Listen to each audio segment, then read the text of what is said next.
Now we have looked into the architectures of transmitter chain, receiver chain, and how to generate the LO signal. So let us do a case study of a wireless communication system which is following IEEE 802.11g standard, which is also called as Wi-Fi 3.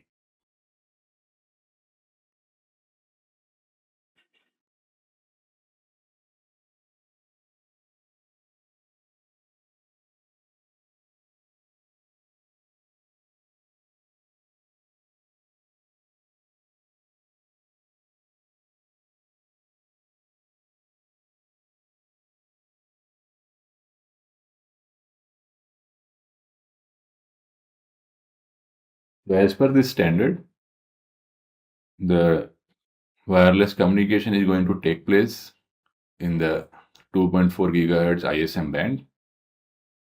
So this ISM band starts from 2.4 gigahertz till 2.5 gigahertz.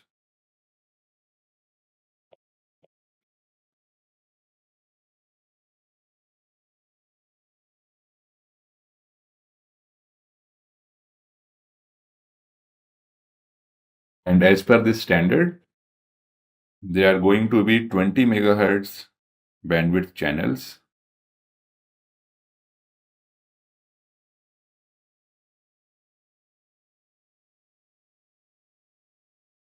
These are 20 megahertz channel. And within that channel, the occupied bandwidth is going to be 16.6 megahertz.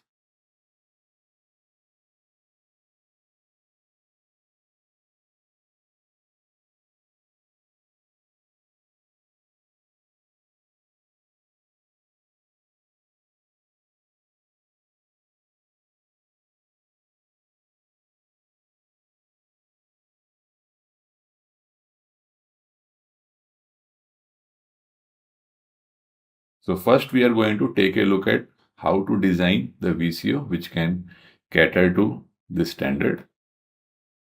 We will start with VCO design. So as we have already seen, we need to generate quadrature LO, and one simple way to generate quadrature LO is by using a divide by 2 and run the VCO at a twice the center frequency of the channel.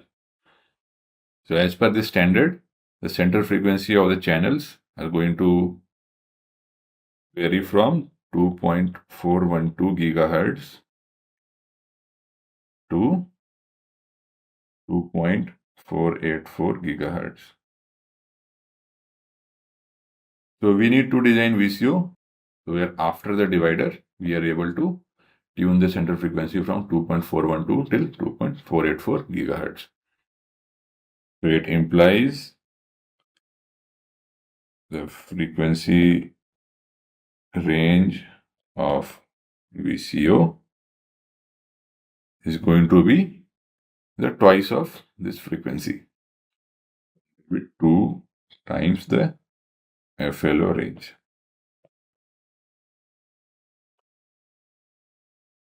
So which is going to be equal to 4.824 gigahertz to 4.968 gigahertz. When we talk about VCO, we also need to know what is going to be the phase noise. So we will do the simple calculation for phase noise estimation of the VCO required for this application. As we have seen that the phase noise depends on phase noise depends on the reciprocal mixing in the case of the receiver. It also depends on how much is going to be the SNR degradation because of the phase noise. So looking at this standard, it turns out that the reciprocal mixing because of the adjacent channels is going to give a phase noise spec which is much less stringent as compared to the specification coming out of the SNR degradation within the channel. So here we are going to take into account the SNR degradation due to the phase noise of the VCO for calculating the phase noise spec. For meeting the error rate requirement in this standard, the integrated RMS phase error of the LO should not exceed 1 degree.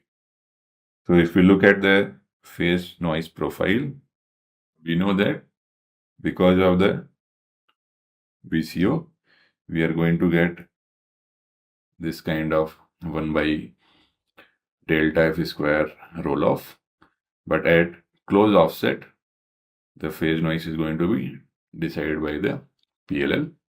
So we'll assume that within the PLL bandwidth, the phase noise is flat. So we can say that this phase noise profile due to the VCO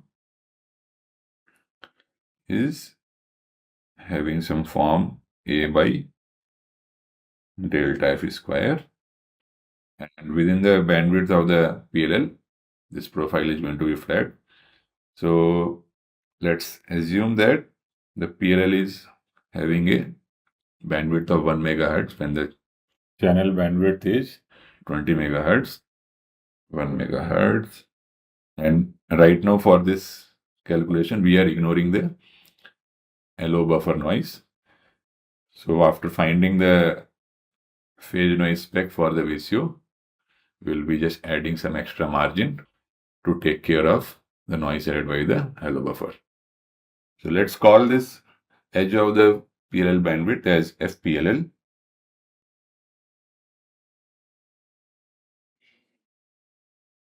And the VCO phase noise at FPLL as some S phi naught, which is equal to A by F PLL square. So we can see that we can find this constant as S phi naught into FPLL square. So it also means that the phase noise profile of the free running VCO is going to be S phi naught FPLL square divided by delta F square. So since we know that this is the power spectral density of the phase noise, so if we integrate the area under this curve, we are going to get the square of the total integrated phase error,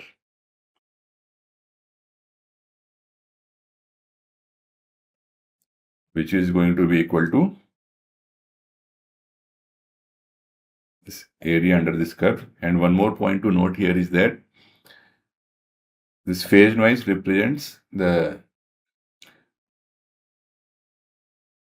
when we are finding this phase noise profile, we look at the output noise at one of the sideband around the carrier frequency. So if you want to find the total integrated phase error, then we need to account for both the sidebands, the upper sideband as well as lower sideband. For that reason, we need to multiply this entire area under the curve by factor of 2.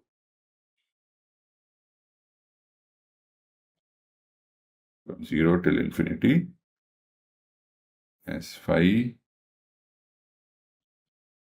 delta F. We can already see that this entire phase noise profile can be split into two parts.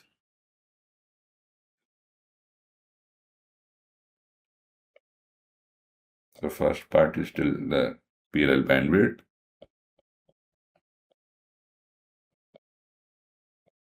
Second part starts from PLL bandwidth till infinity.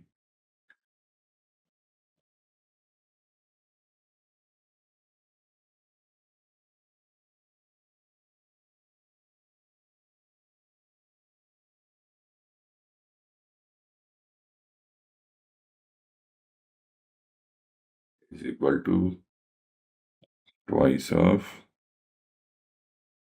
S phi naught into FPLL plus integration S phi naught FPLL square divided by delta F square d delta F. So if we simplify, we are going to get S phi naught FPLL plus S phi naught FPLL, which is equal to 4 times S phi naught FPLL.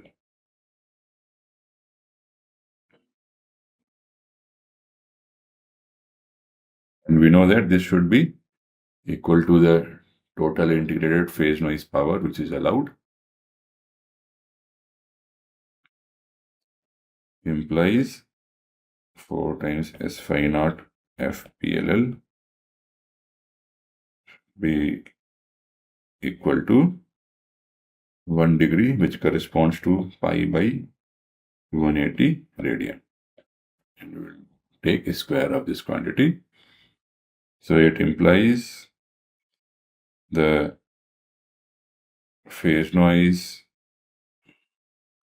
at FPLL, which is 1 megahertz, is going to be equal to 10 log of pi into 1 megahertz pi by 180 square dBc per hertz. And this turns out to be equal to minus 101 dBc per hertz. Now, if we are looking at the VCO, which will be operating at twice the LO frequency, then that VCO phase noise should be 6 dB higher than this required LO phase noise. So L VCO at 1 megahertz offset should be equal to minus 101 plus 6 minus 3 dB extra design margin.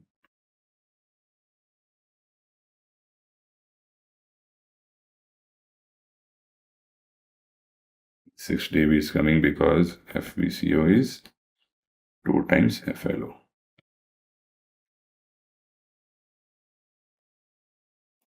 Is the VCO phase noise at 1 megahertz offset is going to be equal to minus 98 dBc per hertz. So now we need to design a VCO which is operating at twice the LO frequency with a phase noise of minus 98 dBc per hertz at 1 megahertz offset.